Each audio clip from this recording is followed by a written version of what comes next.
welcome to a new episode of Esports B.O.O.M, your weekly esports business podcast. My name is Maurice Eisenman, and I'm joined by really awesome guest Ryan Dow, Senior Brand Manager over at Wasserman. Yes, sir. How good you to doing, be back. man? I'm good. It's been a little while. It's been a little while. I know it's going to be a good episode because we just we were just riffing and talking, and like there were so many interesting points that you made about our first story. It's just that a few times I had to tell you, like, wait, like, I don't want to have this conversation now because then it's not going to be organic when we're having it after. Yeah. So, but really, really happy to have you here, and thank you for making it out here in Newark today. Of course. Yeah, this was a hop, skip, and a jump from New York. Just two stops. Especially your way back. So. Yeah, I know, right?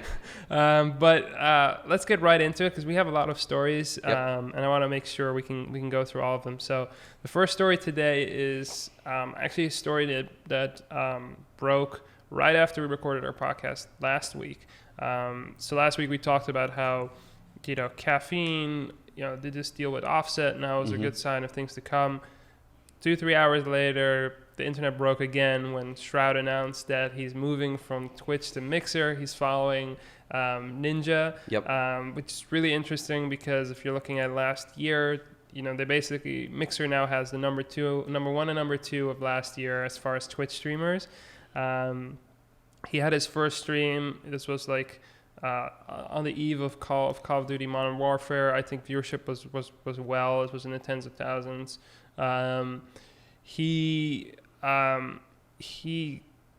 It's interesting because we see him go to Mixer, and then later you mentioned a Destiny streamer who went to Mixer as well. Yeah, Gathalion left as well. He just announced that he's moving over to Mixer too. It's really interesting. I think you can't say Microsoft is dumb. No. If you look back at what they did with Ninja, he left the day before his Lollapalooza stream, which did extremely well last year. Shroud left the day before Call of Duty launched, Call of Duty Modern Warfare launched. So they're really using this star power at key heat moments to kind of drive traffic to the platform. So it's really interesting to see how different streaming services are starting to value content, and actually start to really pay for it. I mean, Twitch has done the same thing. I think we were talking about before, right? Like they locked up Nick Merckx and actually acquired Nick A from YouTube Gaming to come over to the Twitch platform. So, as we start to see value in the content that is being produced from a live perspective by these individual streamers, I think you're going to see more and more platforms look to invest in the content themselves, which ultimately means that they're investing in the streamers themselves. Yeah, so let's talk a little bit about that. So we talked about this before, but I just want to summarize it for our viewer who wasn't able to listen in. Yep. But if we're looking at Douyu and Huya in China, and we can talk, there's actually some news with them. We'll talk about that later, but they have so much viewership, but their profit margins are a lot smaller than that of Twitch and of a Mixer and a YouTube Gaming. And a big reason is because there's such fierce competition. They basically both are fighting for that 50% to be the majority. It's very, very close. And as a result, the only way to get fans is to acquire top-level talent from each other. So the price that they need to pay per viewer is a lot higher than that of Twitch, which basically has had a monopoly for years. Right. So I'm going to tee this up to you, but assuming, we're seeing Mixer becoming a little bit more aggressive, acquiring more, we might see YouTube Gaming putting their foot down. We'll see Caffeine fully launching, and maybe they're able to take away some market share, and we get a real competitive landscape. What then? So I think it's a great time to be a streamer, an esports team, professional esports league. As we start to see the move towards actual acquisition of media rights, I think that is a big domino that needs to fall to really make esports sustainable in the future. I think that's the real big differentiator right now between traditional sports and esports is the fact that traditional sports can hold up, that they are signing billion-dollar exclusive rights deals with the ABCs and the Foxes and the CBSs and the NBCs of the world. As we start to see streaming platforms on the esports and gaming side start to spend those dollars, now you're going to see a lot more ability for the community as a whole to start monetizing their product and their content.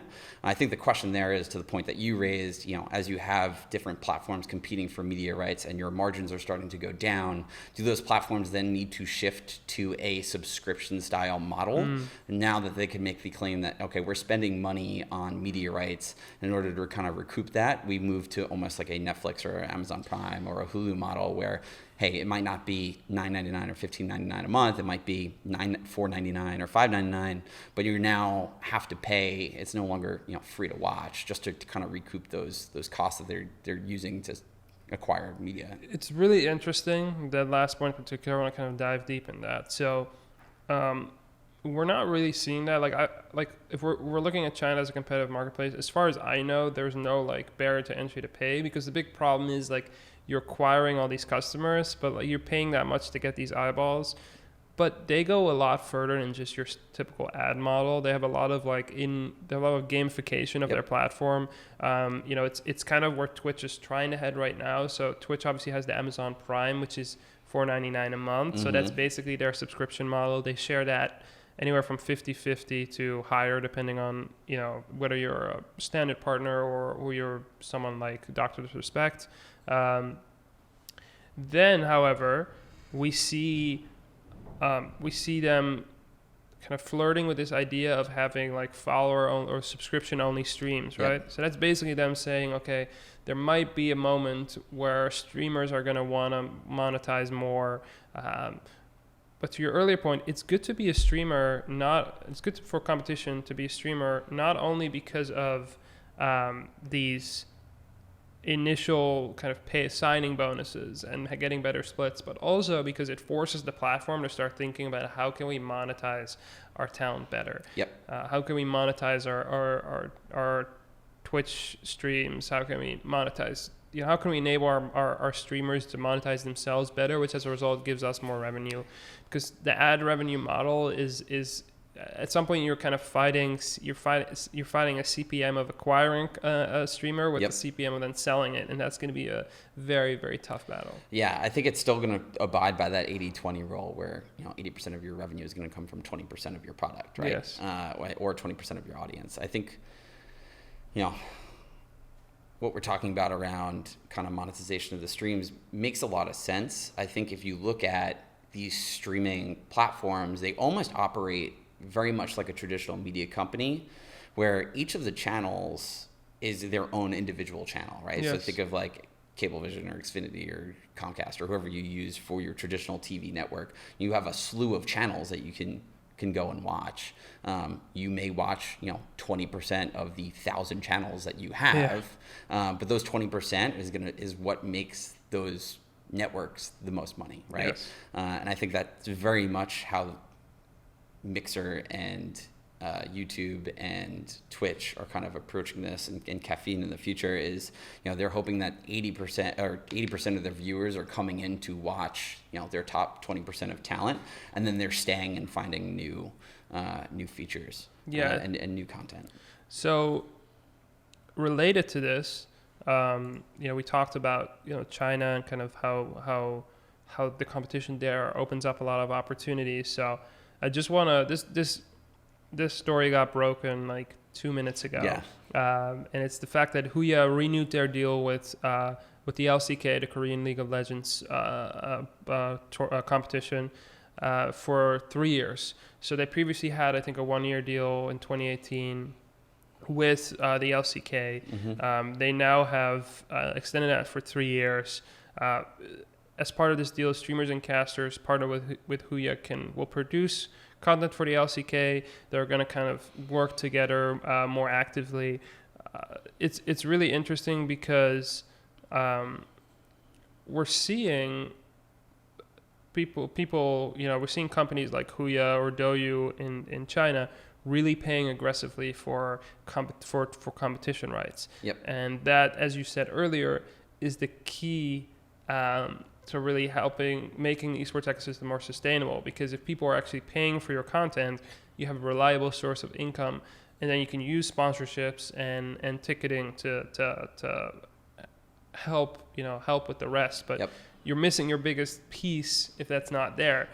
So looking at this deal, I know you had some interesting points about some of the sponsorship aspects of it. Yep. What are your initial thoughts?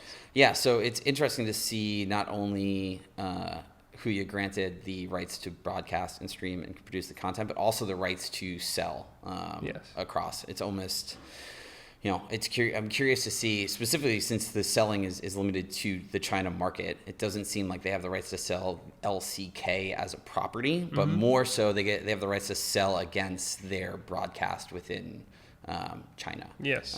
So I'm curious to see how Riot and the LCK are positioning, whether that's through protected categories. I know that's a big thing that a lot of teams have encountered in Overwatch League, with a lot of protected categories by Blizzard's end, so kind of limiting their ability to sell. Yes. Curious to see how LCK is approaching that, and how Huya is able to actually sell against the platform if it becomes more focused on local market deals to Chinese-based companies.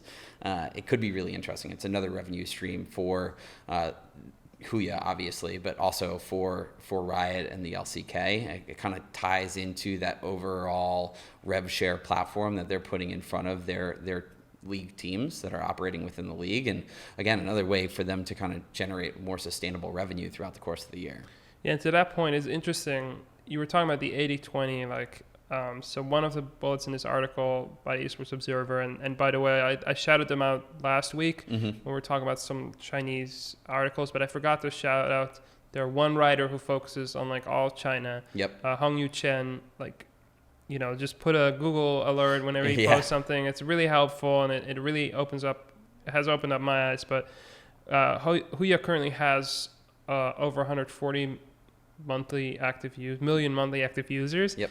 And close to 5 million paying users. So it's interesting. That's a lot smaller than 80-20, but so maybe that's the way it works. Maybe it's much more similar to video games, where it's 5%, right? It's those type of numbers. Yeah, I will caveat that is a guideline. No, I know. I'm saying it's just not interesting. Law, yeah. But it's something that we tend to see very often, which is why brands' marketing objectives and it should go across. When I say brand, I don't just mean partners and sponsors. I mean, what is the LCK's brand? What is Huya's brand? And identifying what their key target market is and what their key audience is, and then kind of figuring out what their marketing goals are, right? So if we look at this and it says 144 million active users, and Huya says, that's enough active users. How do we convert more of those active users to paying users?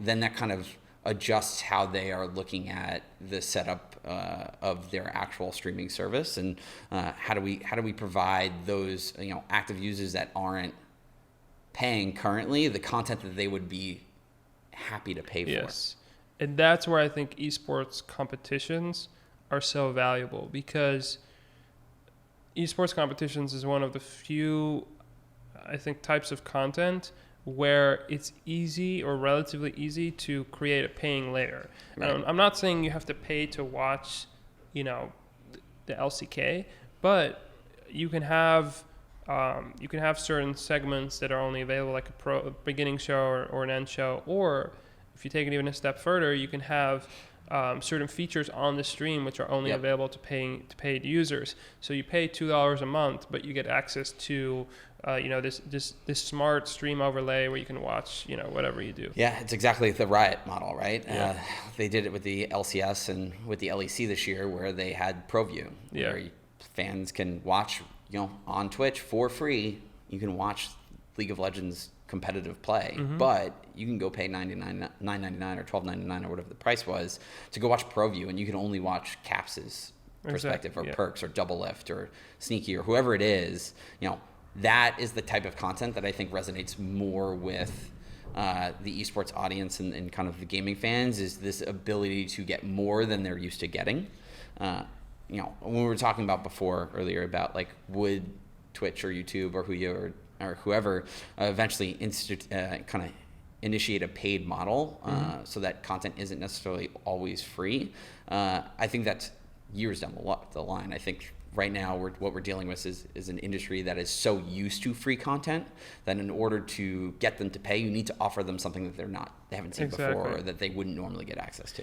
Yeah, and one of the interesting things also is live hosting. I think is an opportunity for this. So I'm a live hosting evangelist. Like, I like to talk about how I think it's so helpful. For those of you who don't know, when I refer to live hosting, I refer to, it's the LCS. I'm Nick Merckx. I don't know anything about League of Legends, but I want to commentate on the game, right? So we're seeing Caffeine positioning itself as a platform that's spearheading that, but we've seen Twitch do it in the past, where at the E3, and it was super successful because every single gaming creator was trying to do something about E3. That's where I think you can actually distinguish yourself as a platform, because you have existing creators that are part of your fold, and you can say, hey, whether it's paid, whether it's like, hey, you need to be a subscriber to this channel, or you need to be a subscriber anywhere on this platform in order to watch your favorite League of Legends creator commentate on the game, right? So if you want to watch the general broadcast, you can do that for free. But if you want to watch, Skara give his commentating from his home, you need to pay for that. Yep. I think it'll be interesting to see if fans will pay for that. I think it's definitely like we said, it's a model of giving them something that they wouldn't normally have access to. I mean, we can see it currently being emulated on the Twitch platform with their NFL partnership, with them having Tim the Tatman live stream Thursday Night Football games, right? He's done it. He's a big Cowboys fan, everyone knows. So like they give him the permission to live stream the Cowboys games and provide live commentary. I think this was years ago when Sirius satellite radio came out, but I thought it would have been hilarious, and this was my 14, 15-year-old teenage self thinking this, but I thought it would be hilarious if you had a no-filter broadcast of an NFL game where the play-by-play and the color commentator can say whatever the heck they want, and they can curse out the refs live on it. I thought that would have been hilarious. And you're a visionary. We're kind of moving towards that model now, right? Again, I was like 15 and I was like, cursing is funny, so I think that'd be hilarious. But at the same time, we're now at a point where there's less sensitivity around it, and it's the ability to provide a different perspective than what is normally curated by large networks. So Mark Cuban had an interesting quote on this kind of future of live streaming technology. He was, in his mind, he had like, okay, there are going to be 4 broadcasts. You're going to have the general broadcast. You're going to have the home broadcast. You're going to have the away broadcast. So where if you're a Cowboys fan and you're seeing, the Cowboys play, you're going to get a commentator that's actually a Cowboys fan. Yep. So, and then the same thing with like the Eagles or whoever they're playing against. And then the 4th one, he said, was like a younger kind of broadcast. So broadcast that isn't so stock, is like, maybe some younger commentators. I think that's definitely where we might see stuff going, but it's going to go way further. It's going to go to everyone can commentate. As long as you have the NBA package on Twitch or on YouTube Gaming, like as long as you have that package and you pay for that, you can watch anyone commentate. Yeah, it's going to be really interesting. I think what we are seeing with Twitch and their ProView is something that actually traditional networks can kind of emulate. And imagine being able to choose any perspective while you're watching a football game that you want, right? You can have a 4-box setup where the main box is the general broadcast, what is being curated by the production truck on site, but then you can look at a ref view, you can look at a quarterback view, you can look at the left section 305 view if you really were inclined. But it's the ability to customize your viewing experience, and that's really what a lot of people are gravitating to. That's why there's such a digital revolution. You can make the argument that it's already passed, but there's going to continuously be innovation, especially with the advancements of new technology coming out and new networks coming out. Hint, hint, 5G, AT&T, 5G. But like that kind of technology is going to allow some more customizable viewership experiences that we haven't actually seen before, and really the ability to kind of curate your own viewership experience to exactly how you want it. I think that's why we see the ability to watch on phone, tablet, linear if you really wanted to, or on your PC is just something that is so natural and inherent in today's generations. Yeah, I think that's very interesting. And like having ability like 5G, or just having the ability to not have to worry about your phone. The connection is going to be so crucial to that because it's going to open up everything. I still want to kind of stay on this topic, and I want to focus kind of on what happened with Shroud and kind of live streaming this week. So this is one of the things we mentioned earlier as well, is Dr. Disrespect, actually, his viewership spiked tremendously. And there are two reasons for that. One is Call of Duty released, and obviously he's in that world. And two, it's Shroud is leaving, so a lot of those viewers that are loyal to the platform stayed to watch Dr. Respect. So what do you think that means, particularly when it comes to, like, if I'm a mixer, not only do I need to pay a premium to get Shroud to stream on my platform, I also will need to pay a premium to acquire said viewers, because 20, 30%, 50%, I don't know where that number is, of his viewers will stay loyal to the platform. So I have to actually pay, I have to pay for 3 Shrouds for every 2 Shrouds, so to say, right? You're paying for not just the acquisition of content, but the acquisition of, viewership. Yeah, right? Exactly. I think people are a creature of habit, and it's very difficult to influence behavior when people are used to doing something consistently and doing something the same way every time. And I think what's really interesting is it just proves that, like, as good as the content is, some people will always look at it and be like, that's fine, he can go. I like Twitch as a platform, and I can find a very similar piece of content with someone that's already on the platform. So, I think it's natural that you see a spike in Dr. Disrespect's viewership. You saw a spike in Tim the Tatman's viewership once Ninja left, because I think a lot of fans' minds that are, part of this Twitch community, which Twitch, by the way, has done a fantastic job of building their own brand. I think what they've been able to do is say, like, hey, listen, I can watch Tim the Tatman and Ninja will still be there. He'll be playing with Tim the Tatman, so I can still see the same perspective. It's just through Tim the Tatman's lens. And I think that argument can hold true for Dr. Dis as well, and Shroud, because they're still buddies and they still play together. We'll see how many people defect back to Twitch. I think that'll be a really interesting tell once the hype of the move and the switch from one platform to the other has died down. Is Ninja going to be able to maintain 20 to 30,000 concurrents like he used to on Twitch?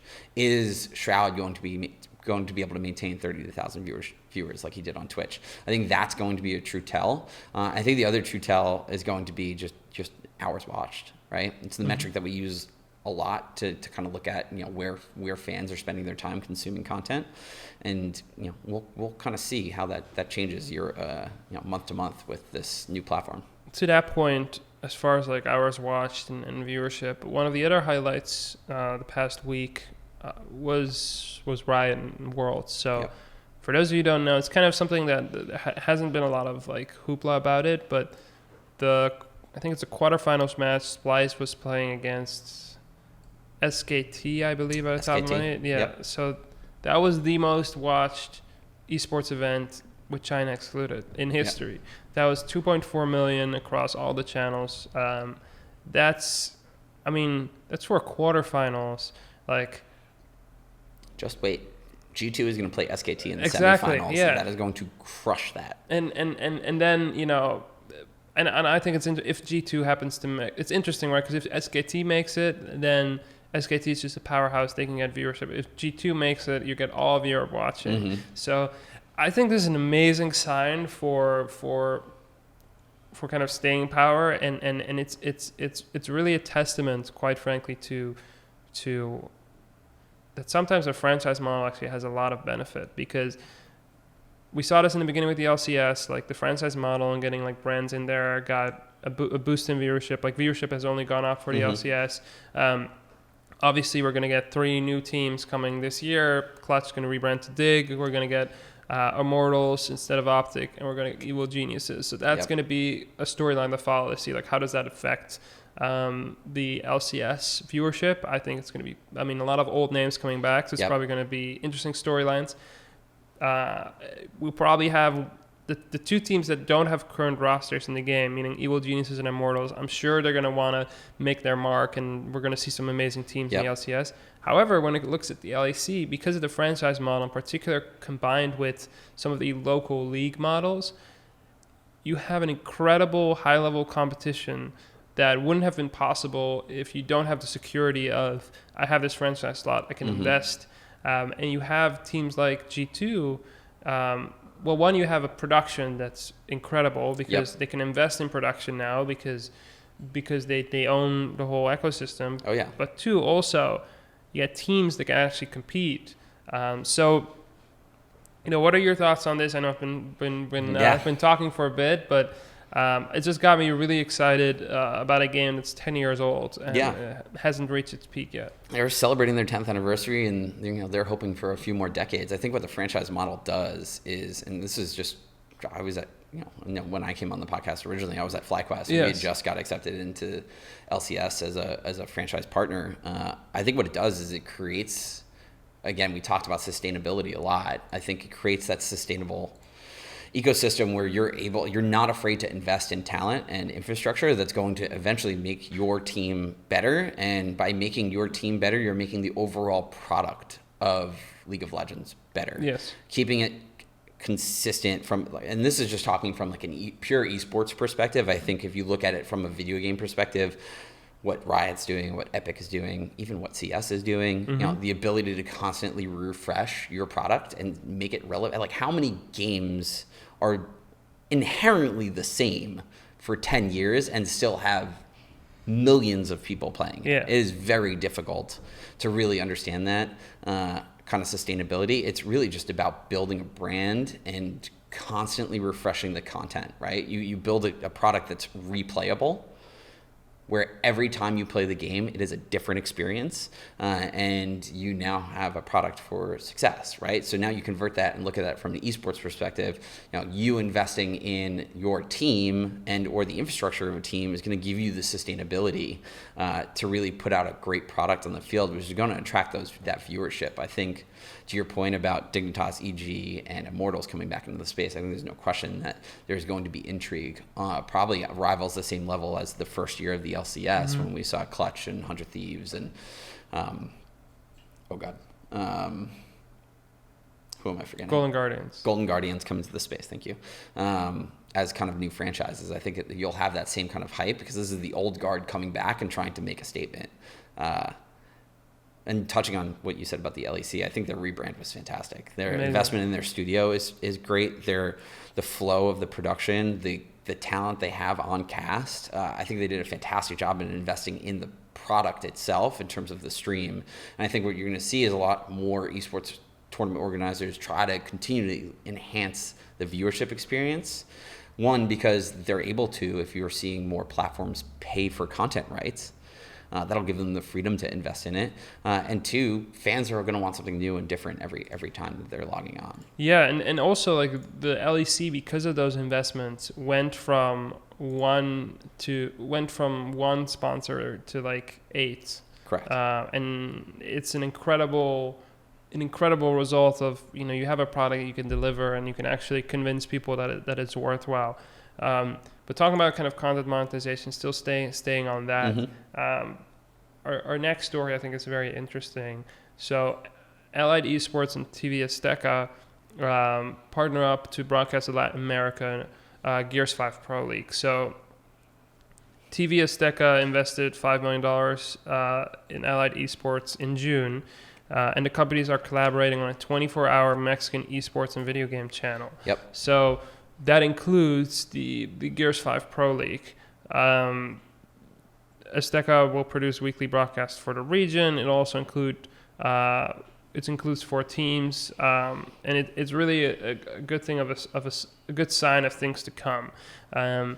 So obviously this Gears 5 Pro League is an interesting story, right. But a 24-hour Mexican esports channel is an interesting sub-story to this as well. So what are your initial thoughts? Yeah, I think my initial thought right off the bat, not actually related to the fact that they're creating a 24-hour linear esports TV network. My initial thought is this is just further proof that every game is different and every Yes. market is different. The fact that Gears 4 is as incredibly popular as it is in Mexico proves that each market really has different tastes. Yes. And obviously I'm putting my brand hat on that you need to approach each of these titles and every esports audience differently, because you're talking to a different audience every time, just the same way that you're going to treat the Mexican national team very different than you're going to treat the USA national team from a soccer perspective, Or the Mexican national soccer team versus the NFL. Exactly. Yeah. Right. Like everything is it's a different audience that you're talking to, and it further solidifies that. So that's one side point. Now, as we look at this, I think obviously Korea was the first to do a linear 24-hour TV network for StarCraft 2 back in the height of StarCraft 2. Curious to see how it does in Mexico. I think it depends on what the benchmarks are that they're setting in terms of what they evaluate as success.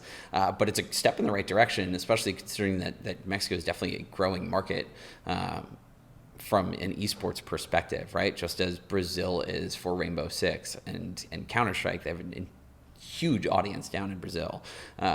But for Mexico and Gears, this is just solidifying that they have a say and they have a stake in the overall esports network and esports ecosystem. I think we'll see how it succeeds. I think Gears is definitely something that is one of those franchises that is iconic and is really revolutionary. So we'll see how it evolves. I can't speak too in-depthly on it. I'm not too familiar with the entire setup of the Pro League, but just investment within it is just proving that focusing on a community and giving the community what they want is a natural way to kind of capture a very captive audience. Yeah, from that brand perspective, I kind of want to touch on that a little bit, with your brand hat. So an interesting anecdote was last week I had a conversation with one of the top 5 research firms in the world, and it was just an interesting conversation. Someone who works on their kind of sports and esports arm wanted to talk about esports, and this person came to me with a stat that they did, and they're like, well, we're looking at potential revenue options. Esports is second, or esports is first maybe, and then soccer is second as far as growth potential globally for the future. I was like, what esport are you talking about? Yeah. Like Gears has a completely different audience. Gears might be, if you're just looking at Mexico, Gears might have incredible potential there, but then you look at the global and you're like, I don't know what this is, right? So and also combining esports is not going to do any of us any good, because it's combining all of sports with one league, right? Because they're esports more viewers than the NBA, but it's worldwide, all of it combined, versus one league that's mainly North America still. So I think you made a very interesting point where you're games have different audiences, and it's important to be educated when doing that. So from a brand perspective, when you're looking, whether it's AT&T or some of your other partners at Wasserman, and we're going to talk a little bit later about some of the work that you're doing there, but how do you evaluate that? What's the first thing you do? Yeah, it depends on brand goals and objectives. I think using esports as a catch-all term is fine when you're talking about the industry as a whole, but then when you start to actually get down into strategy evaluation, you need to really understand what your goals are as a brand. Is it purely reach? Are you US focused? Are you global focused, right? So, I would make the argument that if you are US focused, titles that you should technically look at are Call of Duties of the world and the Rocket Leagues and CS of the world. Whereas if you're looking more globally, CS is huge in Europe. Look at CS. Dota is huge in Russia and Europe, mostly Russia. And then you have Overwatch, which is US focused. You got League, which is Korea and China focused. So it's really, what are your objectives as a brand? Which will really help dictate how you approach esports from a strategy perspective. Are you community focused? Are you really, really focused on really giving back to a small, tight-knit community constantly? Well, then go look at the fighting game community. Exactly. They have a ton of events year-round that host hundreds of very, very passionate individuals. And if that's your focus, that's the way to do it. I think it's when you loop them all together, and say like, this is my strategy for all of esports, I think you're almost handcuffing yourself, because you're only going to really talk to one audience. It's not really going to resonate with the others. I think it's a lot of times we're still in a position where brands are looking at esports as a box they need to tick. And when you're looking at a box that you need to tick and it's experimental money, it's not your NFL budget, it's not your NBA budget. Like, you just want to, you want to be a marketing director who can, at the end of the year, can say to their boss, like, we invest in esports. Yeah, exactly. Like, we're very progressive. We're doing esports, and results are kind of secondary to that. And it hurts us all because Chris was on the podcast a few weeks ago, and he made an interesting point where he was like, if one brand has a negative experience with esports, it's going to hurt the whole industry, because they don't look at League of Legends as different than Overwatch. Right. They don't look at team number one as different than team number two, the same way that if you have a bad experience with the Rangers, that doesn't affect your experience with the Devils, or let alone like a basketball team. Yep.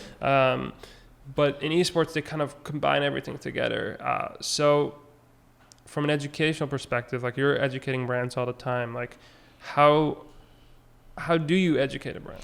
Yeah. So I think what's key here is that the differences, when we talk about differences in esports and gaming fandom and communities, we're talking about very like nuanced differences. The same way when you look at, the profile of a NFL fan, it's not incredibly different than the profile of an NHL fan. It's just how they communicate with the community around them. Yeah. That is the main difference. And maybe there are some, subtle differences that you can take into account, and subtle interests when you're thinking about how you activate with them. Yeah. So I think it's educating them on, like, the same way. If you are a brand that is spending a ton of money in traditional sports, you probably have a different strategy for NBA as you do for the NFL. So when you come to us and say, hey, we want to do esports, our first question to you is, what are your goals as a brand? Okay. You want to talk to this audience because they're young, they're affluent, they are digitally focused and tech savvy, and that's the audience you say that your brand needs to talk to. Great. So what do you want to tell them? And understanding what you want to tell them will help us as brand marketers really evaluate the best audiences to go to, right? Mm-hmm. If you're telling us that you want to, be positioned as the best brand for whatever, pick a product. We are the best, highest quality brand, and the only way that we can really show that is with one-on-one experiences. Well, then we're going to go partner with the best events, where we have the ability to build out an activation so you can actually get your product in the hands of fans. Customers, yeah. Literally giving them a one-on-one experience that really showcases why your product is the best. If your goal is, hey, listen, like, we are a new brand and we're trying to come into this space, and brand awareness in the tech-savvy young millennial audience is really low. We want something that's going to give us the most reach. Well, then we're going to probably look at something like a team deal that is going to give you reach across multiple teams and multiple esports, because your goal isn't necessarily talking to one particular audience, but it's more messaging that, hey, I exist. Here's what we can offer you that makes it better. Really, so like for us, as we educate brands on where to go, we need to understand their objectives first before we really start pushing them in one direction or the other. No, it makes a lot of sense, and I think you make a really good point there. And also, like, obviously you come from an agency experience, and like having them work on a team side and going back to the agency. Mm-hmm. I mean, I think it's a good sign of things to come, where agencies we're looking at all the big agencies, and most of them, if not all of them, have either dedicated esports people or people in their staff who have a broad esports experience, because you're changing the conversation from why esports to, like, okay, your brand, like, we will have that conversation about why you should invest in esports. Yep. But like, why League or why Overwatch? Because we look at what your brand strategy is, and this is what fits for you. And you need people that have that 360 understanding in order to actually deliver that. Just because of time, because I want to make sure we have enough time to talk about your experience. We're going to touch on one more story, and then we're going to go straight into your esports story. It's a good one. So the I think the interesting story that I wanted to touch on was this story of Rect Global, which is the ownership group that owns Rogue and some additional kind of sub companies. Yep. They acquired this fan engagement platform called FullCube. So what this platform does, as far as I know, it's a North Carolina-based fan engagement platform. It allows these kind of fan membership programs. So Rect and FullCube worked together this year, and they launched a Rogue Nation fan membership program. And then now with this acquisition, they're looking at bringing this program to other esports teams. Yep. I'm not too aware of the platform FullCube. I tried to do some research. It was. I think they're still very early on, and what I'm just interested in hearing is just I think this could be a way.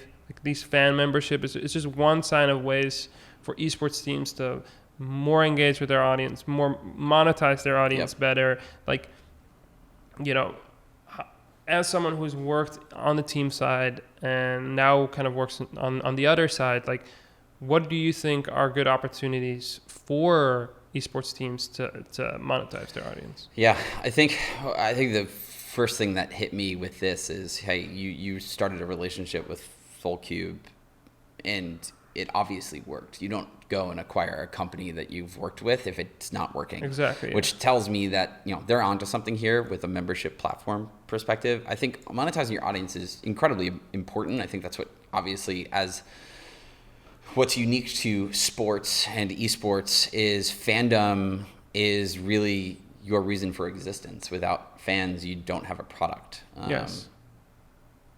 So for them, this is just another way for them to monetize. As you kind of look at the entire monetization pie for esports teams, you have obviously sponsorship revenue, you have merchandise, you have content production, then you have what should be media rights, but that is a very small piece of the pie, going back to our earlier conversation, that is growing, but still small.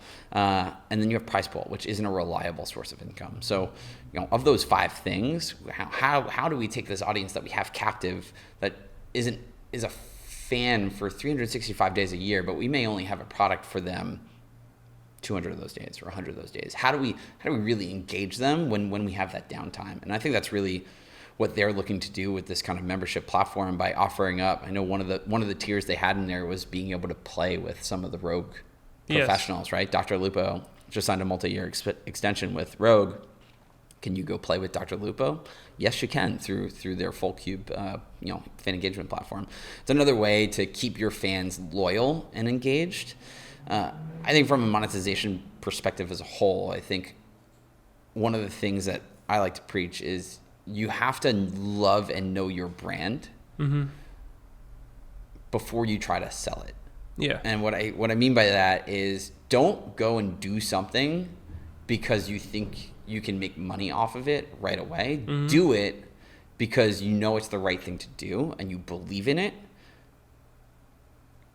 and you'll make money eventually. Yes. I think that's the key. I think we have conversations all the time with 50, 60 different companies a year just to stay educated that are operating in the gaming and esports space. And a lot of people are saying, like, well, we can build this if you partner. Yes. Well, if it's such a good idea, then why aren't you doing it anyway? Yeah. It just tells us that you're just trying to sell us it versus you actually believe it's something that's valuable to your audience. And I think that's the difference. I think brands are now smart enough to see right through that from a property perspective that, listen, like, we want something that you as a brand actually believe in. Yeah. So that we can come in and help elevate that, right? As a brand, that's, especially when you're talking about the AT&Ts, the Microsofts, the Samsungs of the world, that you're not really worried about, brand awareness. Everyone knows kind of who your brand is.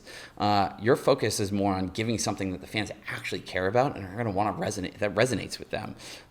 So when you're talking about a property, right, like Rogue, you want to do something that is going to be completely beneficial to your fans first, and that you can monetize later, right? Yes. Usually those go hand in hand when you go to market with it, but you want to make sure that whatever you're putting out stays true to who you are. I think it's a very good point, and a point that that all esports teams should listen to. I think a lot of times, similar to how brands like to tick boxes about esports, a lot of time esports teams like to tick boxes as far as doing things like, oh, we have X, we have Y, and a good case study of doing it well is with merchandise. And let's say 100 Thieves, where they take it seriously.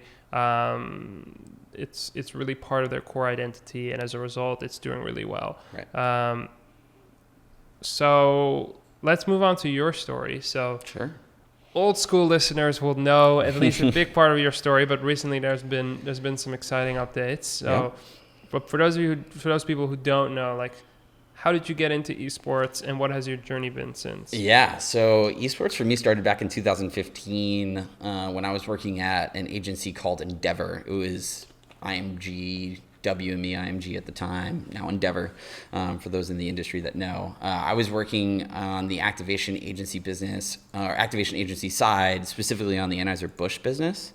So for those that remember the Bud Light All-Stars and what Bud Light did in the space back in 2015, 16, and 17, we worked very closely with the Anheuser-Busch team to kind of develop their esports strategy and how to really get into the space. So for me, that was merely fate and timing. Yeah. It was a company coming to us saying, we've heard a lot about esports. We don't know really what it is. How do we get into it?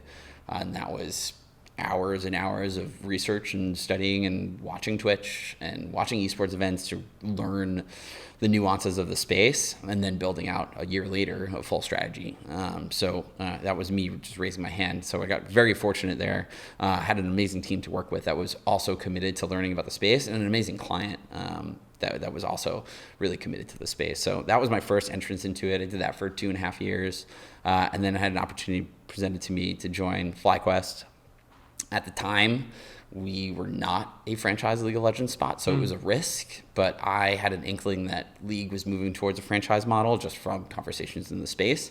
And 2 days after I joined, they announced the franchise model, so fate and timing.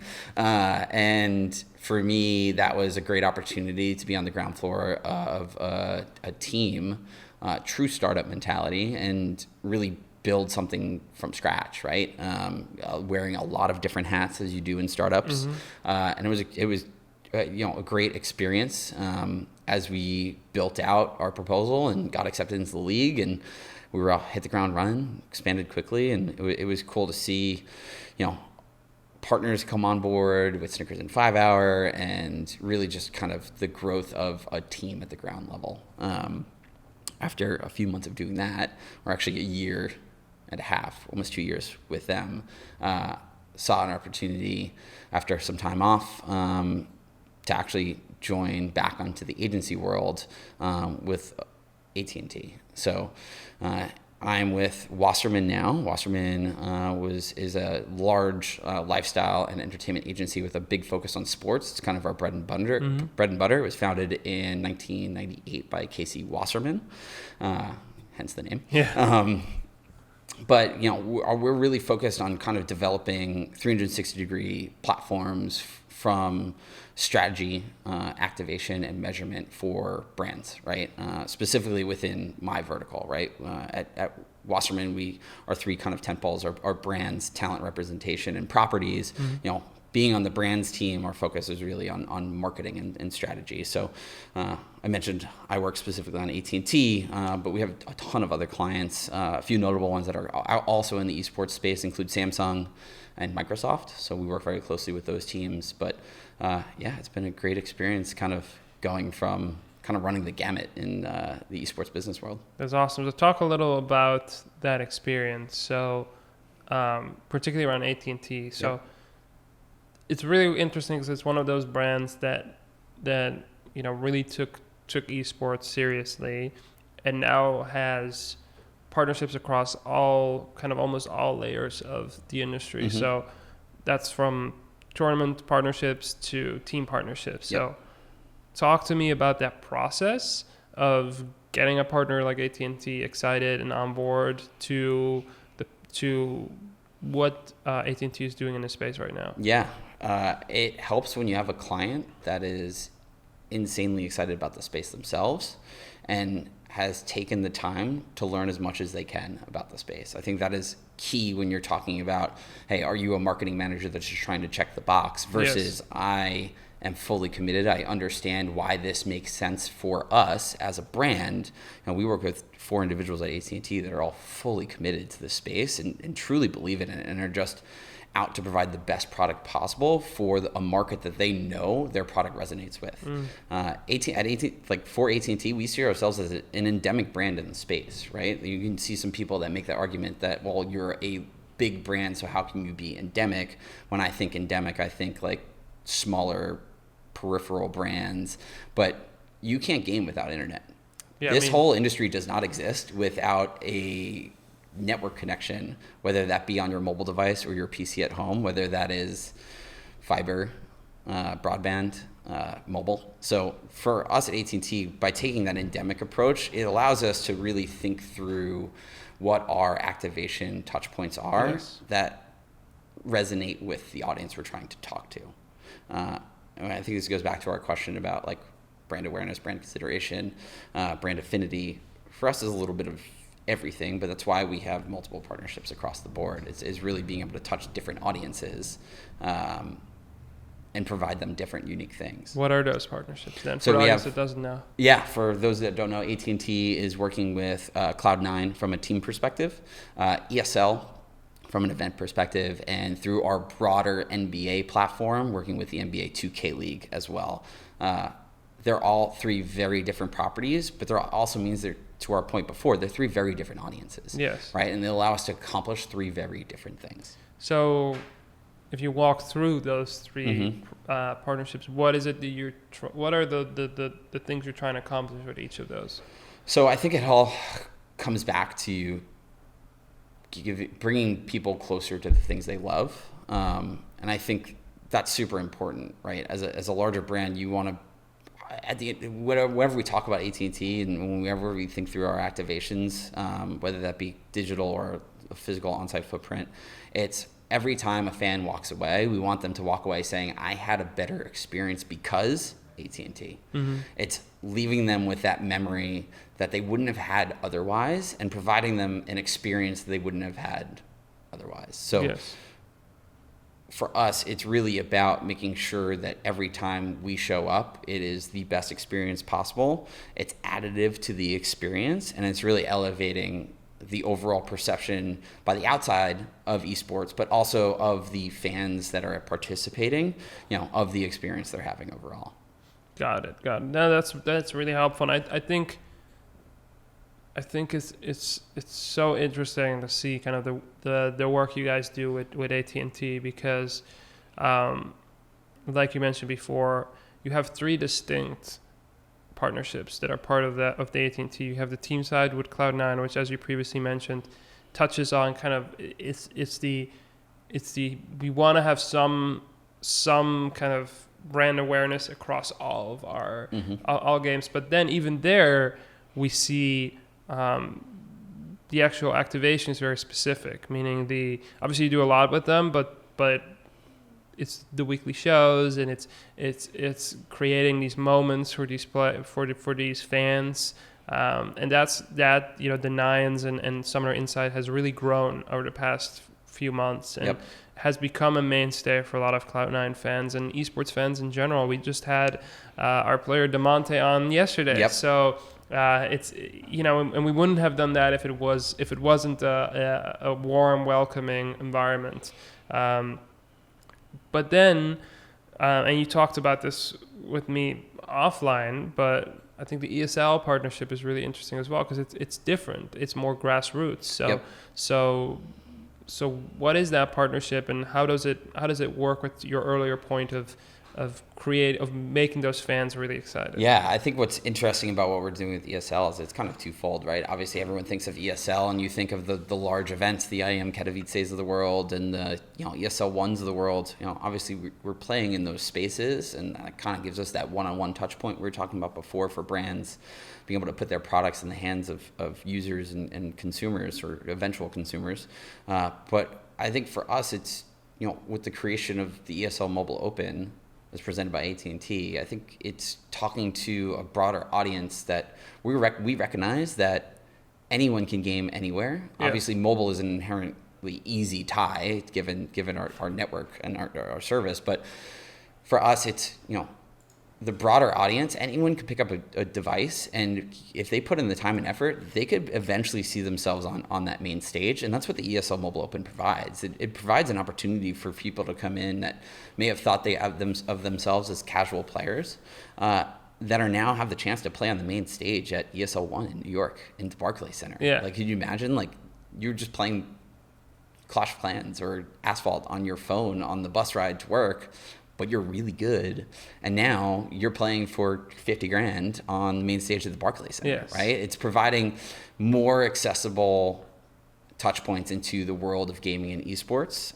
to people that, either may not have known it before, that it was even an opportunity for them, but it just gives us a broader reach, and it created something that didn't exist before, which is something that goes back to providing more to fans and bringing them closer to the things that they actually love. That's awesome. And just, I was at the gym the other day, and one of the people I train with was saying how, he's a big Clash Royale fan. He was talking about the Mobile Open. He's like, mm-hmm. It's so awesome. Like, you have the ability like to win 50K, and it's yep. It's like, well, Dig has a team in Clash Royale League. He's like, yeah, but this is really cool because it like touches on the individual player, so it's providing opportunities for people that they otherwise wouldn't, which I think is so awesome. Yeah, I can give you a quick funny story. Yes, please. So when we announced this partnership back in March, in conjunction with ESL, they opened up the first season of the ESL Mobile Open. The titles that are a part of it are Clash of Clans, Asphalt 9, and PUBG Mobile. So my two teammates, Emily and Sean, who work at Wasserman on the AT&T business, specific to the esports side of things, we're like, we play PUBG Mobile a good amount together for fun, and we're like, yeah, let's go. We're gonna sign up, and we're gonna see what the experience is like. I think we got worked every single game. I think our average survival time was like 90 seconds, and we all got paid to do it, so it was great. But yeah, it's like you don't realize how accessible it is, but you also don't realize how many people out there are really good at these games, and now we're giving them the platform to kind of showcase their skills.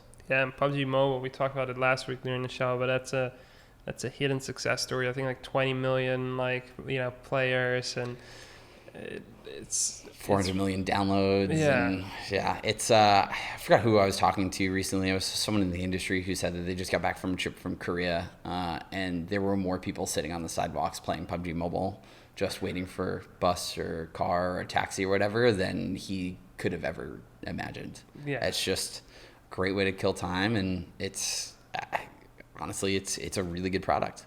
Yeah, it's kudos, and once again, it's like, not everyone will consider himself to be a gamer, but you start playing PUBG Mobile, and it's like, this is really tough. And like, you need to be really, really good in order to be the top of the world. So before we wrap up, just wanted to know, and I asked you this a year and a half ago, but if people are new to the space, if people or if people are looking at kind of what you're doing on the agency side, or most importantly, people are looking at getting into esports on the brand side. Mm-hmm. Like, what are some pieces of advice you can give? So either to people who are trying to get into the scene professionally, and then also brands that are looking and are interested in esports. Yeah, I think when you're looking at it from a career perspective, I think this holds true for sports as well. Don't limit yourself to looking at, I want to work for an esports team, and only looking for jobs at esports teams.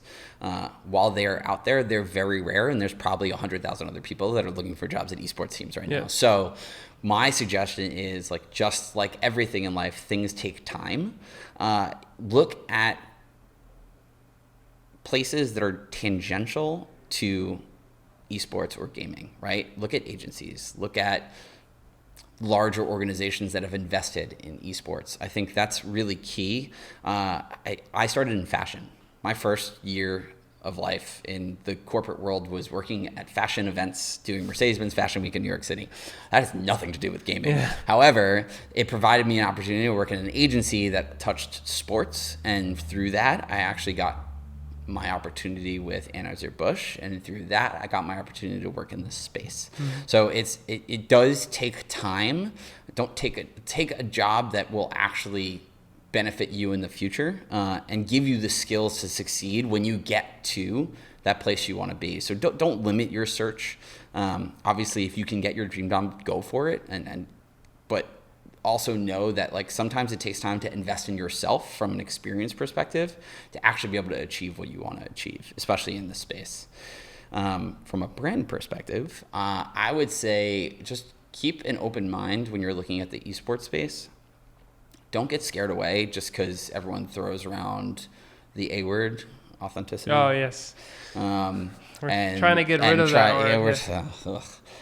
Still shows up every now and then, rears its ugly head. But just because people say that doesn't mean that you need to be super hesitant when getting into the space. These are fans just like fans of sports. You just got to understand the nuances. So make sure you educate yourself before throwing yourself directly into the jungle within esports, and just make sure that you don't talk down to these fans, because they're a lot smarter than a lot of people think. Yes. They know when they're being advertised to, and they are open to it. They're open to advertisers coming in and talking to them. You just got to be able to do it in a way that doesn't seem like you're trying to shove your product down their throat, and that you're actually coming in to provide a value to them.